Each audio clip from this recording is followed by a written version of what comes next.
નમસ્કાર દર્શક મિત્રો, આજની મારી વાતની શરૂઆત એક पंक्ति करीश कि बाणी के प्रभाव से, पराक्रम के लेखनी से, सदियों से सोए हुए भावों को हम जगाते हैं, जिंदा करते हैं जान मुर्दा दिलों में डाल के, जब हम काव्य सुधा धारा बरसाते हैं।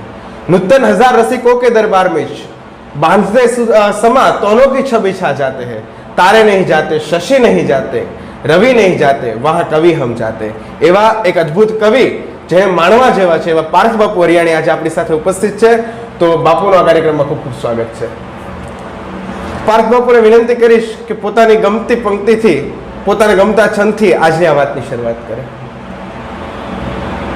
રાધા કૃષ્ણ સમારંભા નિંબાર્કાચારી મધ્યમાં અસ્માદાચારી પર્યંતા વંદે ગુરુ પરંપરા। પહેલાં તો અક્ષયભાઈ તમારો ખૂબ ખૂબ આભાર, કારણ કે મારું પરિચય તો ગૌણ છે, પણ છંદોની જે આપણી પરંપરા, વૈદિક કાળથી જે આપણી પરંપરા હાલી આવી છે, અને એ છંદોની પરંપરા વિશે વાત કરવાની જે મને મોકો મળશે એ મારું સદભાગ્ય છે। અને છંદો તો એટલા બધા છે કે કહી ન શકાય કે કયો ગમે અને કયો નથી ગમતો। પણ તુલસીદાસજીની એક રચના છે કે રામે જ્યારે ધનુષનું ભંગ કરે અને ત્યારે જે ઘટના બની અને એનું વર્ણન છંદની અંદર તુલસીદાસજી કરે છપ્પઈ નામના છંદમાં। પણ ટેક તેંગુરવે સર્વ પામ્બાઈ સમુદ્ર સર બ્યાલ બધિર તહી કાલ બિકલ દિગપાલ ચરાચર ऐ देख यांदलर खरत परत दस कंठ मोग बरसुर में मान हिमवान बान संगठित परस्पर चौके बिरंच शंकर संहित नहीं कोल कमठ कलमलो ब्रह्मांड खंड पर चंड दुनियन जब ही राम शिव धनु दलो जी जब ही राम शिव धनु दलो तो जैति जैति जगमात जैति कारण सब करनी जैति भरण भंडार जैति तारण नरुतरणी ए जैति बुद्ध पति दत्त देव आयक वरदाई अन जैति आदि नाद पिंड ब्रह्मांड उपाई अवलोक लोक साधक नखिल नन करणी असुर वध कालिका ए सहाय रहो रण क्षेत्र में अन जय जग चांडी ज्वालिका। વાહ, ખરેખર મજા આવી ગઈ પેલા છંદથી। ચારણી છંદ ખરેખરમાં શું છે બાપુ, એ અમને જણાવશો? અક્ષયભાઈ, ચારણી છંદો જો પહેલેથી વાત કરીએ તો આપણા વેદો, ચાર વેદો, એનું મુખ્ય અંગી છંદ છે। બરાબર। અત્યારે શું આપણને એમ લાગે કે છંદ લૌકિક છે, પણ ખરેખર છંદ વેદોનો અંગ છે, અને વેદો કોઈ માણસે બનાવેલા નથી। છદી ધાતુ પરથી છંદ આવ્યું। છદી એટલે આચ્છાદિત કરવું, ઢાંકવું।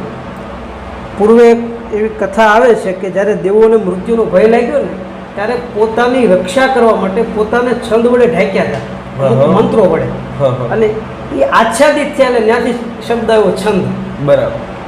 અને એ વેદોની જે પરંપરા અને ત્યાંથી એ છંદ શાસ્ત્ર આવ્યું, મુખ્ય વેદોનો અંગ ગણાય। અને પછી આવતા આવતા બે વિભાગ પડ્યા, લૌકિક છંદ અને વૈદિક છંદ। વૈદિક છંદની પરંપરા આપણે બધા જાણીએ છીએ કે બધા મંત્રો આવે છે, અને એક એવો નિયમ પણ છે કે કોઈ પણ તમે મંત્ર જ્યારે બોલો ત્યારે મંત્રનો છંદ, મંત્રના દેવતા, એનું તમે નામ ન લ્યો અને મંત્ર બોલો તો તમે પાપિષ્ટ થાઓ। છંદનું આટલું મહત્વ ધર્મમાં છે। હા, બરાબર। પછી વૈદિકમાંથી લૌકિકમાં આવ્યું। લૌકિકમાં છંદના બે પ્રકાર, એક માત્રામેળ અને એક વર્ણમેળ। વર્ણમેળની અંદર મારી પોતાની વાત કરું, મારી પાસે 2000 છંદો છે।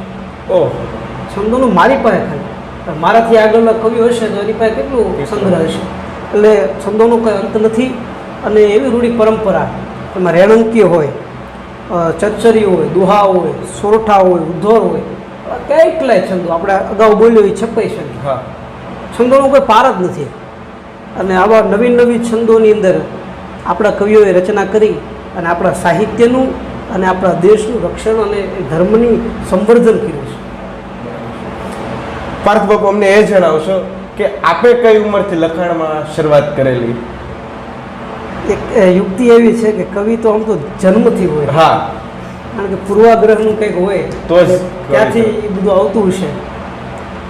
પણ મને યાદ છે ત્યાં સુધી છઠ્ઠા ધોરણમાં હું શિશુ ભુવનમાં ભણતો બહુ, અને ત્યારથી નાની નાની રચનાઓ લખતો। એ પછી સ્વામિનારાયણ ગુરુકુલમાં, હા અને ત્યાં થોડુંક સંવર્ધન મળ્યું, પોષણ મળ્યું, એટલે ત્યારથી 6ઠ્ઠા ધોરણથી મારી કવિતાની યાત્રા શરૂ. સરસ. અમારા દર્શકોને એ જણાવશો કે જે લોકો ચારણી છંદ લખવા માટે પ્રયત્ન કરી રહ્યા છે તો એને ક્યાંથી શરૂઆત કરવી જોઈએ અને કઈ રીતે આ શરૂઆત કરવી જોઈએ? એક હું મંત્ર લાવ્યો છું, એ યાદ કરીશ થોડી. હા. ત્યારે એવો સમય છે બધાને કવિ બની જવું. હા.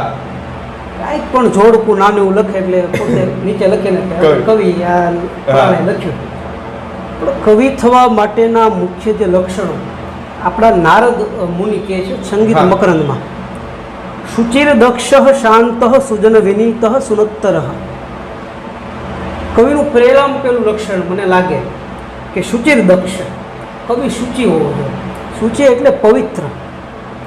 જે દેશનો સર્જક, જે દેશનો કવિ પવિત્ર નથી હોઈ શકતો, એ દેશનું સર્જન કોઈથી પવિત્ર ન હોય. જે દેશનો રાજા, જે દેશનો પ્રજાનો જે શાસક હોય, જે દેશનો સર્જક, જે દેશનો સંત શુચિ એટલે કે પવિત્ર હોય, એટલે એ દેશની પ્રજા પણ પવિત્ર થવાની છે. કવિનું પહેલાં પેલું પરમ કર્તવ્ય કે પોતે પવિત્ર થાય. પવિત્રતા કવિમાં હોવી જોઈએ. કવિ એ સાધુ જેવો હોવો જોઈએ. શુચિર દક્ષ, શુચિ હોય એટલે દક્ષ તો થવાનો જ છે, બધા કાર્યમાં દક્ષ. શાંત સુજન વિનીત, કવિ શાંત હોવો જોઈએ. સુજન વિનીત, સજ્જનોની અંદર પૂછાવો એવો હોવો જોઈએ. કલાવેદી વિદ્વાન મૃદુપદ કાવ્ય ચતુર, મૃદુ હોવો જોઈએ. કારણ કે સંતના લક્ષણ છે ને, અમારા રામાયણ કે એ મૃદુ મંગલમય શાંત સમાજુ અને જો જગ જંગમાં તીરથ રાજુ. સાધુની પાસે મુખ્યમાં મુખ્ય ગુણ મૃદુતા છે. આ દેશનો સાધુ મૃદુ હોવો જોઈએ. અને મેં સાધુની યારે કવિની સરખામણી કરી છે, એટલે કવિ પણ મૃદુ હોવો જોઈએ. હા, હું નહીં, મારો નારદ કહે છે મૃદુ પદ. રસજ્ઞો દેવજ્ઞ સરસ હૃદય સત્કુલ ભવ. સારા કુલમાં જન્મેલો હોય તે જ કવિ થઈ શકે. કારણ કે આ બધા ગુણો જનતાની કુખમાંથી આવે છે. કવિ બની નથી શકાતું. હું આટલા વર્ષે ચોક્કસપણે માનતો થયો છું. કારણ કે હજી પણ અમારે કંઈક લખવું હોય તો લખવા બે કલમ લઈ તો દિવસોના દિવસો એ જે નથી લખાતા. અને અમુક એવી ધારા આવી જાય સરસ્વતી, શારદ દેતી શબ્દ અધિકારી સાચો, શારદ દેતી શબ્દ વાત વિચારી રાખો, શારદ દેતી શબ્દ એક પુનઃ પુનઃ સાચો, શારદ દેતી શબ્દ દોષ ખંખેરી નાખો, શારદ દેતી શબ્દ એક. અને બીજા તો કવિવર ઘડે પાર્થ તેજ પ્રતાપથી અજ્ઞાનના પડ ઉઘડે. કવિતા મિત્રો, જે કવિતા હૃદયને આનંદ નથી આપી શકતી એને કવિતા કહેવાનો કોઈ અધિકાર નથી. બીજું, કવિતા સાંભળ્યા પછી મનોરંજન મળે, આનંદ મળે, પણ એ કવિતામાંથી જીવન જીવવા માટેની સામગ્રી પણ મળવી જોઈએ.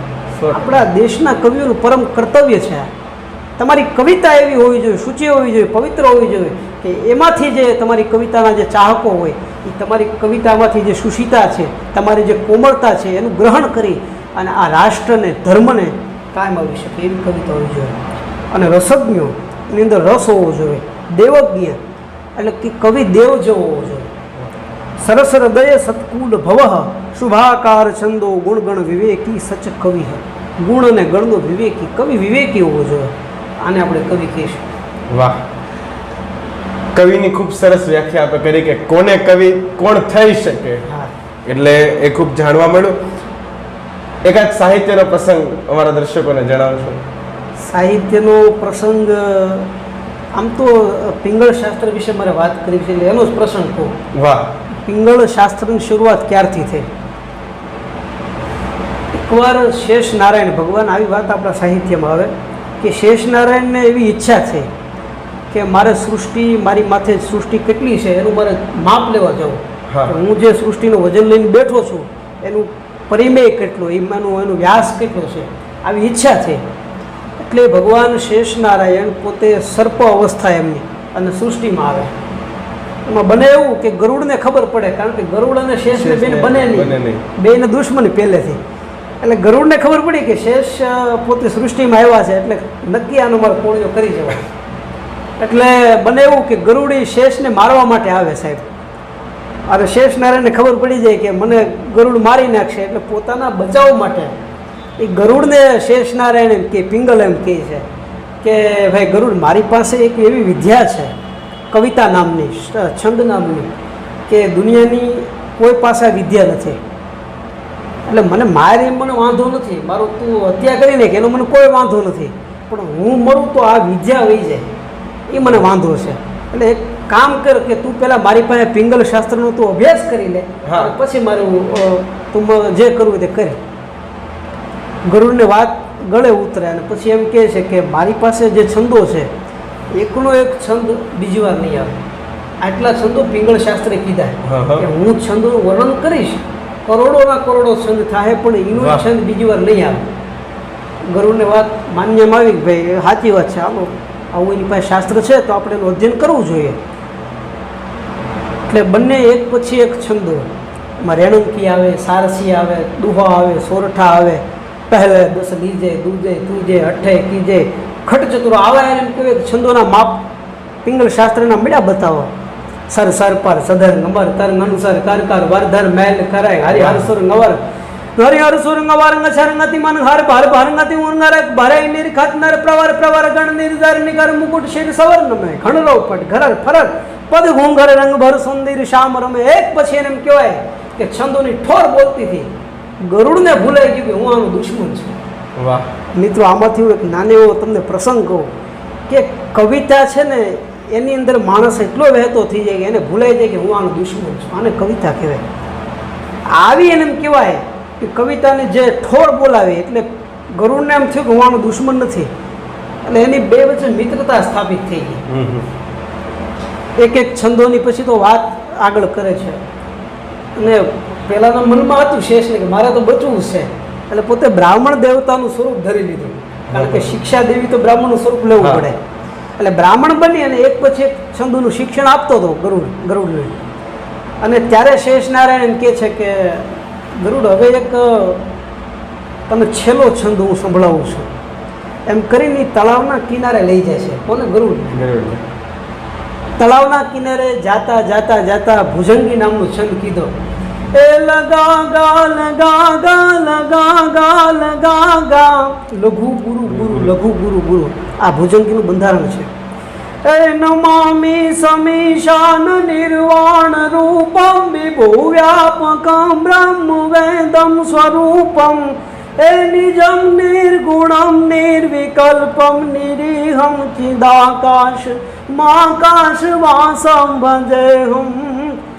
આ છંદોની જે ધારા હાલતી હતી, ગરુડને ભૂલાઈ ગયું કે આનો દુશ્મન છે.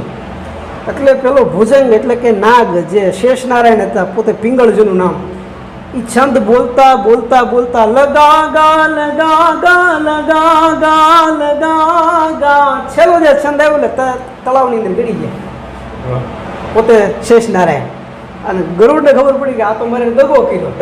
એટલે છેલ્લો છંદ સાહેબ ભુજંગ પ્રયાગ, એટલે કે ભુજંગ એટલે કે સર્પ, જે શેષ નારાયણ એ તળાવમાં પોતે બચીને ગીડાય, ત્યાંથી છેલ્લો છંદ બોલ્યા ભુજંગ પ્રયાગ, ત્યાંથી ભુજંગી છંદ આવ્યો. બરાબર. નમામિ સમીશાન નિર્વાણ રૂપમ વિભુવ્યાપકમ બ્રહ્મ વેદમ સ્વરૂપમ નિજમ નિર્ગુણમ નિર્વિકલ્પ. આ છંદ તમે બોલતા હો એટલે તમને સર્પ હાલતો એવું લાગે. પછી ગજગતિ છંદ, તમને એમ લાગે કે ગજની ચાલ છે. રેણંકી છંદ, પદ્ધરી છંદ. પદ્ધરી છંદ એટલે યુદ્ધની અંદર પદ્ધરી નામનું એક વાદ્ય આવતું, એ વાગે એના જેવો લયો એટલે પદ્ધરી છંદ.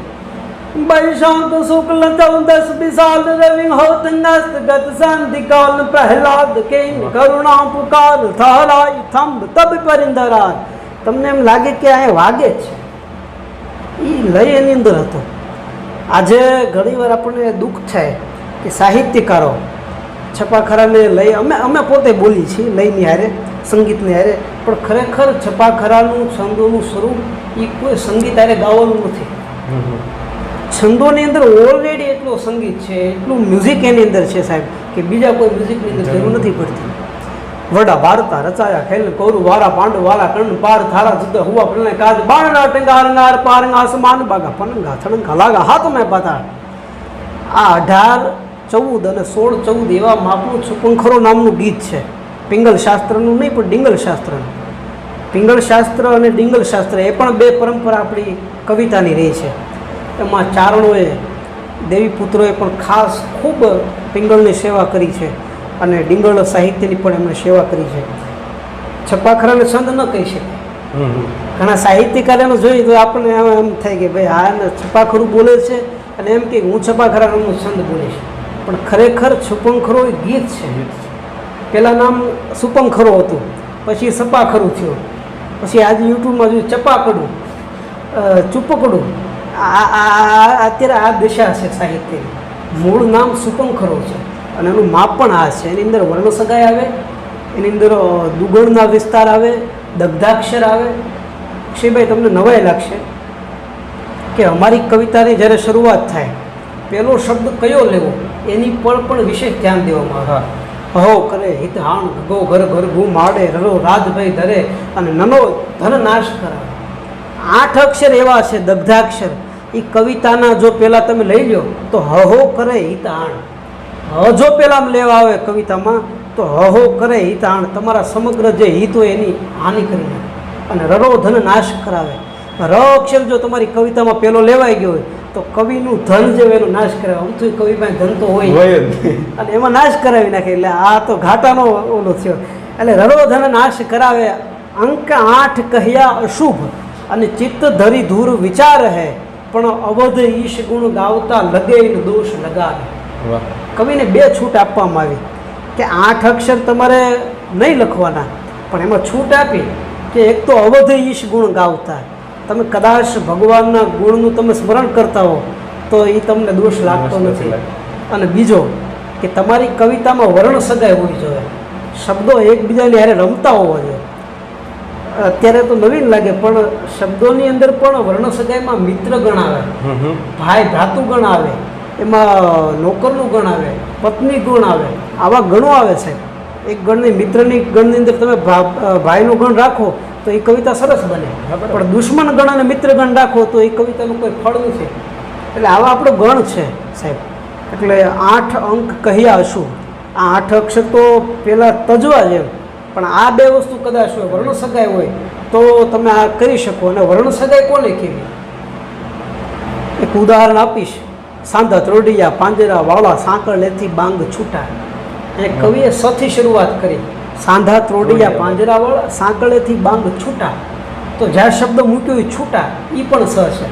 સાંધા ત્રોડિયા પાંજરા વાળા સાંકળેથી બાંગ છૂટા અને બાંગ બોલી ગામડામાં થયા હાક બાગ. બાંગથી શરૂઆત કરી બાગથી પૂર્ણ કરી. બાંગ બોલી ગામડામાં થયા હાક બાગ. ત્યાં તો જુટાસિંહ જમુજાળા બછૂટા પેડાંગ જાણે ત્યાં જાય એવો. અને તૂટા આસમાન કેતા છૂટા જમીવાળા તાક. એટલે ત્યાં પણ ત આવ્યો. એટલે તથી શરૂઆત થાય તો ત આવે. સથી શરૂઆત થાય વડા ભારતા રચાયા ખેલ કોરો વારા પાંડવાળા. અને કર્ણ પાર થારા જુદો હુવા પ્રલય કાજ.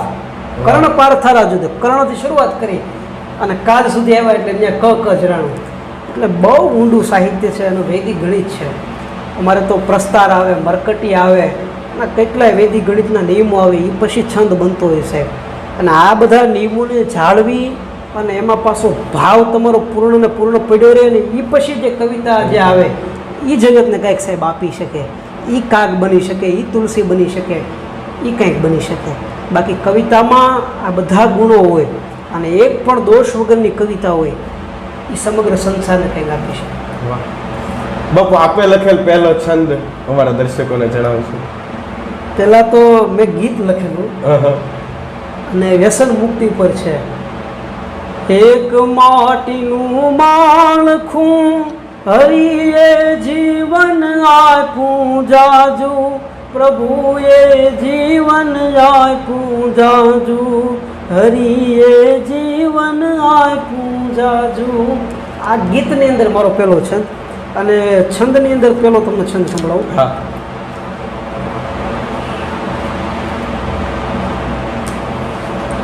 હરિગીત છંદ જેને કહેવામાં આવે, 28 માત્રા એમની હોય છે. प्रभु स्मरण साचो देह काचो ग्रास है सब कान को, हरि भजन बल छल त्याग झूठो त्रास है जग जान को, ભવ બાંધની જગ જેલ હું તે એક મુક્તિ કી ગતિ भक्ति परम विश्राम है नर सदा सुख शरणागति जी सदा सुख शरणागति અક્ષયભાઈ મને નાનપણથી હું સમજાણું કે શરણાગતિમાં જે સુખ છે એ બીજી કોઈ વસ્તુ નથી. ભક્તિ પરમ વિશ્રામ હે નર સદા સુખ શરણાગતિ. અને કદાચ એના કારણે આજે મારી પાસે 500 છંદ છે અને એમાંથી મહારાણા પ્રતાપ અને એક શિવાજીને બાદ કરતા એવો કોઈ વ્યક્તિ નથી કે જેનો છંદ મેં લખ્યો. વાહ.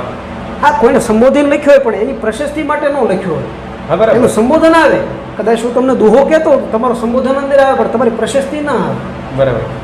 500 છંદમાં કેવલ ને કેવલ ભગવાનના ગુણ ગાય એનો પાયો આ છે. પ્રભુ સ્મરણ સાચો દેહ કાચો અને ગ્રાસ હે સબ કાલવો. સાહેબ મરી જવાનું છે એકવાર. એટલે પ્રભુનું જે સ્મરણ છે એ જ સત્ય છે. અને આ બધાની કૃપાથી એ જે કવિતાનું સ્તર હોય છે એનાથી જ હું નીચો નથી. એનું મને ગૌરવ છે.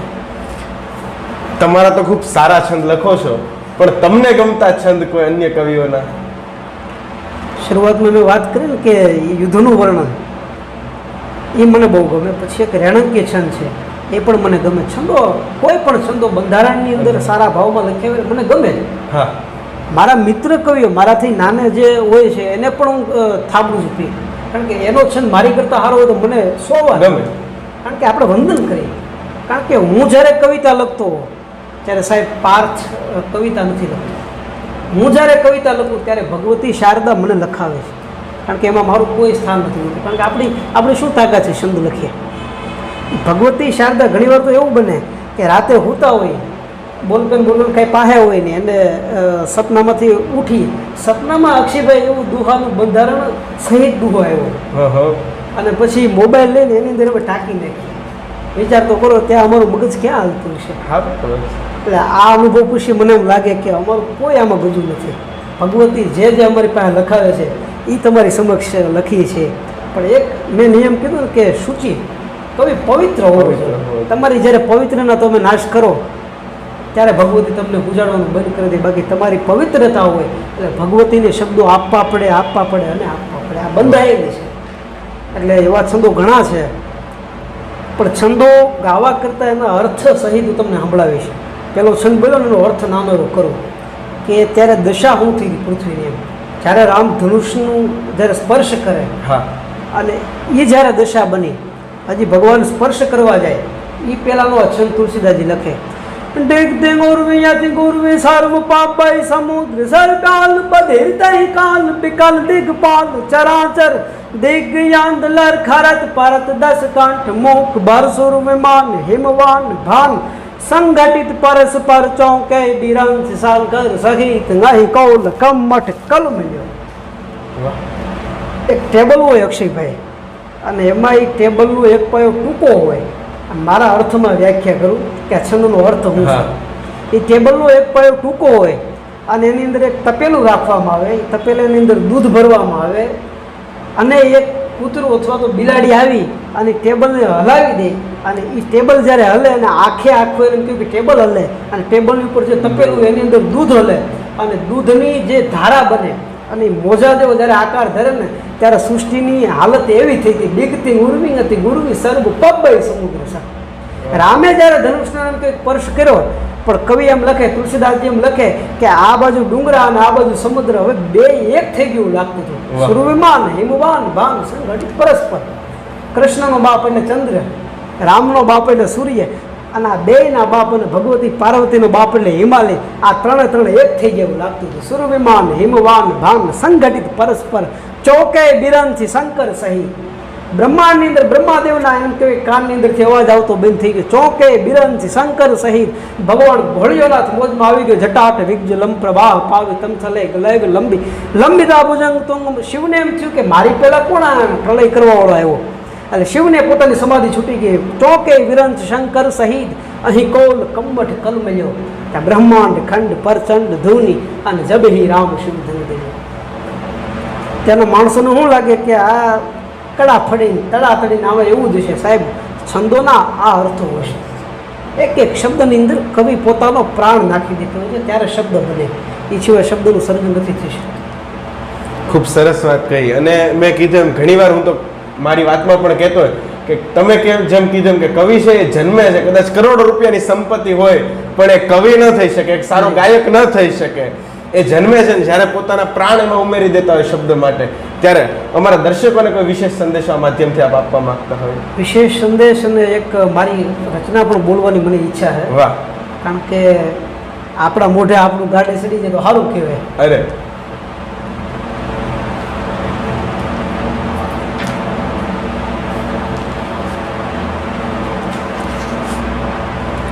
એકવાર મને પ્રશ્ન થયો કે સૂર્ય આટલા બધો તપે છે, સૂર્યનો એટલો તાપ છે, તો કેમ નહીં સૂર્યને આપણે સવાલ પૂછીએ?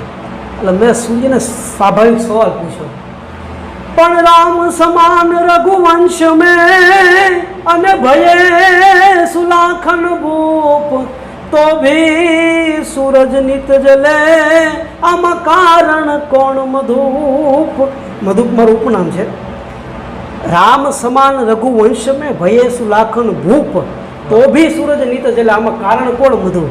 સૂર્યને કવિએ પ્રશ્ન પૂછ્યો કે હે સૂર્ય, તારો જે કુળ છે એની અંદર રામ, દિલીપ, નહુ, સહજ, યયાતિ, ઈશ્વાકુ એકને સાહેબ ભૂલી જાવ એવા રાજા થયા. રામ જેટલું જીવન જીવાય એવું ને એવું સાહેબ જીવન જે જીવાય એ રઘુકુલ રીતિ સદા ચાલ્યા અને પ્રાણ જાય બરુ બચન જાય. આવા રાજા થયા. પણ તારે એ તપવાનું કારણ છે, તને ઈર્ષા કોની છે? સૂર્યને સવાલ પૂછો કવિએ. રામ સમાન રઘુવંશ મેં ભયે સુલાખન ભૂપ તો ભી સૂરજ નિત જલે આમાં કારણ કોણ મધુ. અને ત્યારે સૂર્ય કવિને જવાબ આપતો છે એવું લાગે મને. જન્મે રઘુનંદન દુષ્ટ નિકંદન કારણ તે ભૂમિ ભાર સમે. એ કવિ, જ્યારે સૃષ્ટિને જરૂર પડી, જ્યારે ધર્મને જરૂર પડી, ત્યારે મારા રઘુકુળની અંદર, મારા કુળની અંદર એકથી એક એને કહ્યું કે એવા વિરલા પાક્યા, ભલે ઉગ્યા ભાણ, ભાણ તિહારા લવ ભામણા, અમારી મરણ જીર્ણરી માણ, રાગદે કાશપ તણા, ઉગ્યો તું અડૂડ, ત્યાં ગરવર અંધારા ગયા, સે દેવા યતતણ સૂણ કમણે કાશપ રાઉત, કે દાદર કે ડાકલાન કે કુંજે પાખાણ પણ રાત ન ભાંગે રાણ, એક કમણે કાશપ રાઉત. આવું સૂર્ય છું. અને મારા કુળમાં એક પછી એક એવા રાજા જન્મા છે કે એકનું ચરિત્ર જો લખવા બેહી તો સ્વર્ગમાં પોગવા માટેની વિસરણી થઈ જાય, એનો અંત ના આવે. રામનું ચરિત્ર તો છે જ, એ તો અવતાર હતો. જય જય મીન વરા કમટ નર હરિબલી પાવન, પરશુરામ રઘુબેર કૃષ્ણ કીર્તિ જગ પાવન, બુદ્ધ કલંકી હંસ પ્રથુ હરિહંસ મનંતર જજ્ઞ ઋષભ હયગ્રીક ધ્રુવ વરદૈન બદંતર બદ્રીપતિ દત્ત કપિલ દેવ અને સનકાદિક કરુણા કરો 24 રૂપ લીલા રુચિર અને અગ્રદાસ પદ ઉદ્ધરો. એ તો અવતાર હતો, બધું કરી શકે. પણ મારા કુળમાં તો એક એક એવા રાજા જન્મ છે કે એના જો ચરિત્ર લખવા બેહો તો એનો પાર ના આવે. જન્મે રઘુનંદન દુષ્ટ નિકંદન કારણ તે ભૂમિ ભાર સમે, એવો રન બાત રહી મન મેં, એવો તાત કહાત મહારણ ધીર કે ઓરન બાત રહી મન મેં. આવા પુત્રોનો બાપ કેવો છું બીજી વાત મને મનમાં નથી, પણ કવિ મને બે બાબત ખટકે છે. સૂર્ય ભગવાન તો ન કહી શકે, પણ કવિની કલ્પના એવી છે ને, અને અમને અધિકાર પણ આપ્યો છે વેદોએ બધાએ, એટલે અમે લખી શકીએ. સૂર્ય બે બાબત કહે છે. જન્મે જદુનંદ હુરે ન સમે, છન તે નહીં દર્શન કો સુખ પાયો. રામનો જન્મ થયો બરાબર, પણ રામ તો મર્યાદા અવતાર હતો. હવે એવો દુનિયામાં કયો મા બાપ હોય કે પોતાના બાળકની જે શાલીનતા જે છે એ તો માતા પિતાને ગમે જ, પણ બાળકના તોફાન પણ માતા પિતાને જોવા હોય. એટલે સૂર્ય ભગવાન એમ કહે કે રામ તો જન્મથી ડાયા હતા, એને બધી તોફાન નથી કર્યા. પણ મને એમ લાગે કે જન્મે જદુનંદ, જ્યારે ભગવાન કૃષ્ણનો જન્મ થયો અને એ છબી જે કૃષ્ણની છબી છે હું જોઈ ન શક્યો, કારણ કે ત્યારે રાત્રિનો સમય હતો, 12 વાગે જન્મ. જન્મે જદુનંદ હું રે ન સમે, છન તે નહીં દર્શન કો સુખ પાયો, પાર્થ કહે સુરનૂપ કો હે રંજ લે ગયો લાભ છું સંગ સવાયો. આ બધો છાંદો છે ને એ મારી કરતા 1.5 લાખ લઈ ગયો. ઈર્ષા મને આની છે. બરાબર. કૃષ્ણનો જન્મ જ ન જોઈ શક્યો એનો મને વાંધો નહીં, પણ એના કુળનો જે પિતા જે ચંદ્ર કહેવાયો છે ને એ મને વધારે વાંધો લે ગયો લાભસો છંદ સવાયો. આવી તો આપણી કવિતાની કેટલી વાતો છે એનો કોઈ પાર આવે નહીં. ખૂબ સરસ દુહા આપ સંભળાવી રહ્યા છો. હજી થોડા ઘણા દુહા આપના મોઢેથી સાંભળવા મળે તો. અક્ષયભાઈ, એક પ્રકાર એવો છે દુહાનો, ગુઢાર્થયુક્ત દુહા જેને કહેવાય. એની અંદર વાયા મીડિયા કરી એક ચોક્કસ બાબતને જણાવવાની જરૂર એમાં હોય.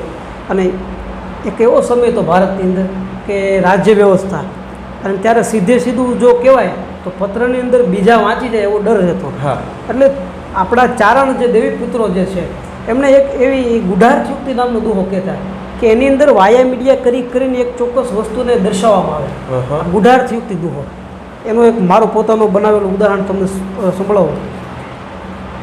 તેજ હરી તાસુ તાત અને તાસુ પુત્ર કો મીત, તાહી હરી કે મિત કો સદા ધરી જે ચિત્ત. આમાં સમજાય નહીં સીધું કંઈ, આનો અર્થ કરી ત્યારે ખબર પડે.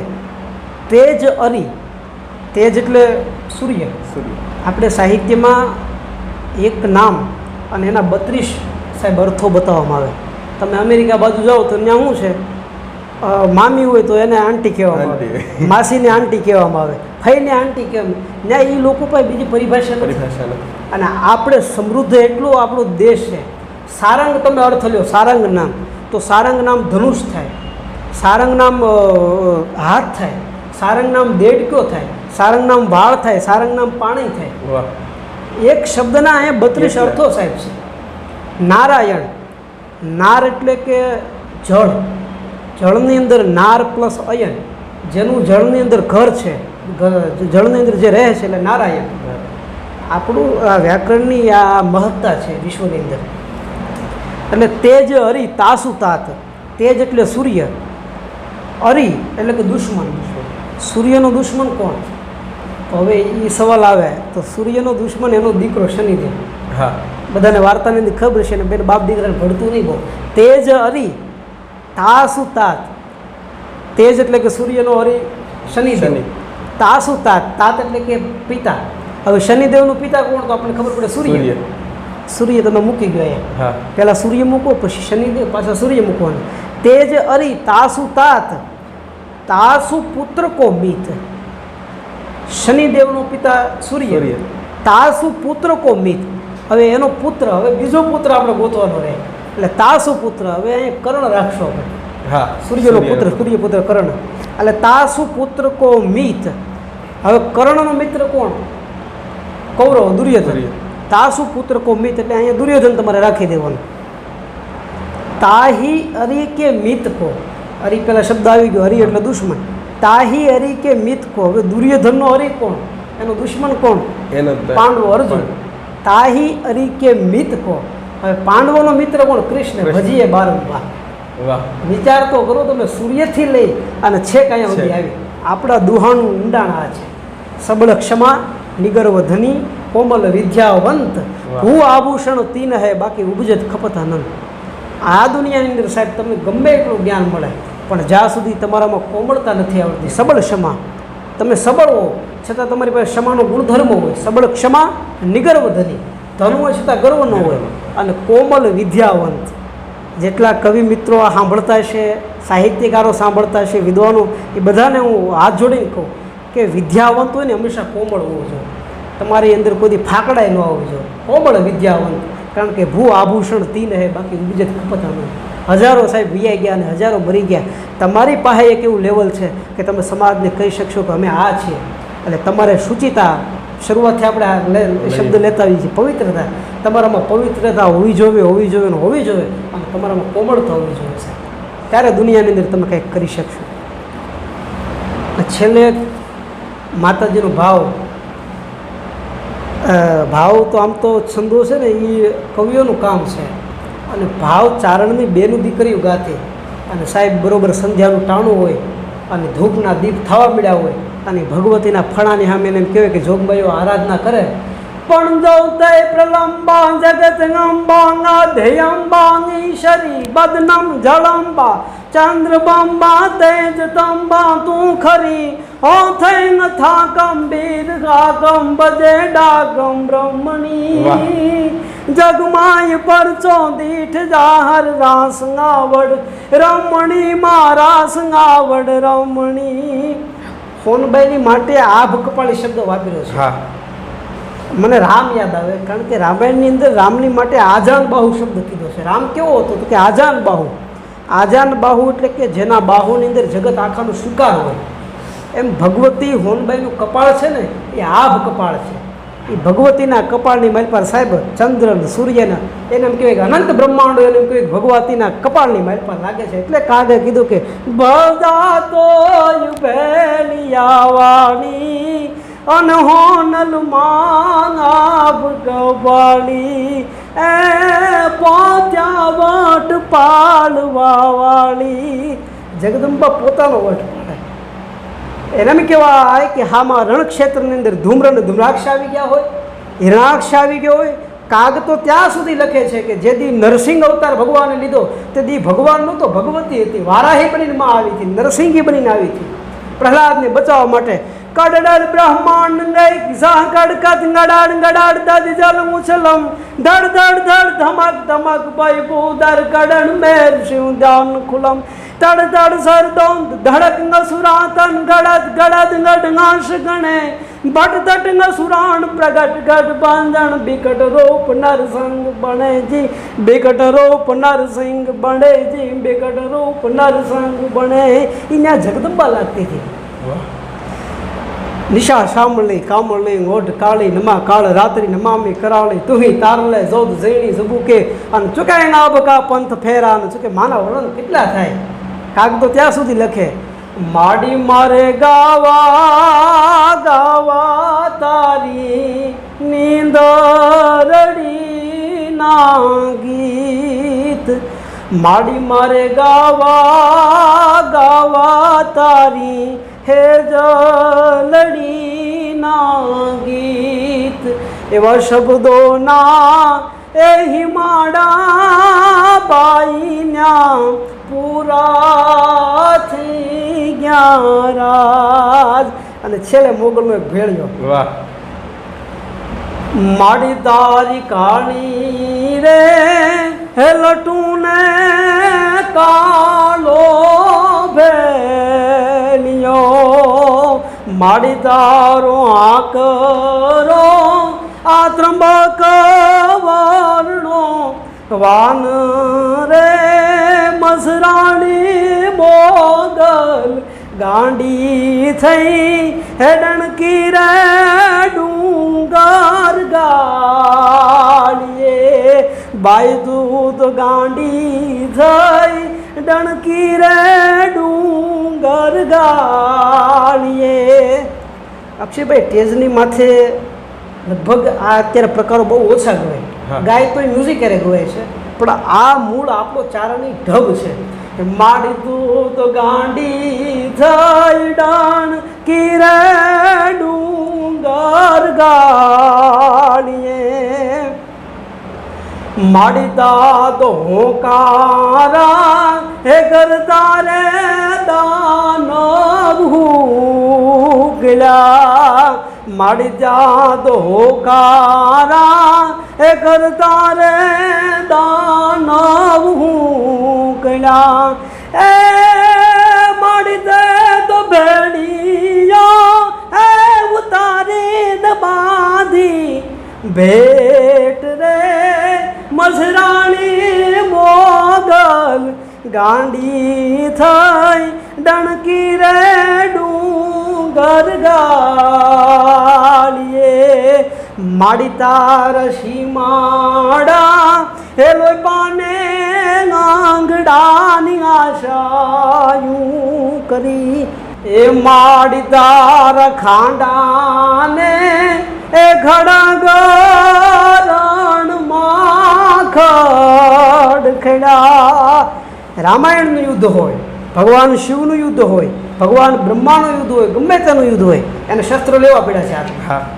પણ માનું ખાલી દ્રષ્ટિ તો જો સાહેબ એ માડદાર ખાંડાને એ ખડગરણમાં માખણ ખેડા એ મડજા ગલોડિયા એ વનાના લશ્કર ભાઈજા રે મસરાણી મોગલ ગાંડી થઈ ડણકી રે ડુંગર ડાળીએ પણ વીણ ભાલા ને વીણ બરસીન વીણ ભાલા વીણ તોપ પણ તારું કટક કાળો કોપ એ જોને વગર હથિયારે વાણિયા તારું કટક કાળો જન કોપ આ તો વગર હથિયારે વાણિયા કારણ કે એની માથે મોગલ હતી છે વાહ એટલે આવી પરંપરાઓ આપણી છે અને તો કોઈ અંતાવે એમ નથી એટલા આપણા ગીતો હજારો છંદો અને ગીતો આ દેશની બેન દીકરી પણ એવા આપણી ચારણ જોગમાં એવી લખ્યા છે. આપે આપનો કિંમતી સમય આપ્યો એ બદલ આપનો ખૂબ ખૂબ આભાર.